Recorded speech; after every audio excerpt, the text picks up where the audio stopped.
Hi guys, in this class we will discuss about a day 4 outlines. What topics are outlined we will cover in the day 4. So main heading is that input and output function in the Python. This is our main heading in the day 4 lecture series.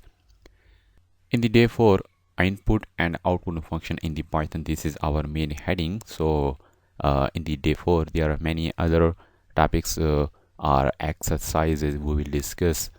So one of them is input and output function in the Python. So this is the main topic in our day 4 lecture series. After clearing input and output, there are many other things I will discuss in the input function and output function.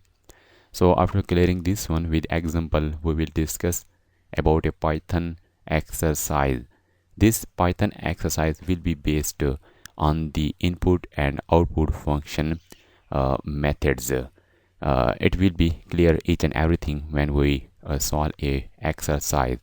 Python exercise 2, Python exercise 3. So in this chapter, in this day 4 lecture series, I will discuss with you about 3 exercises based on the input and output function.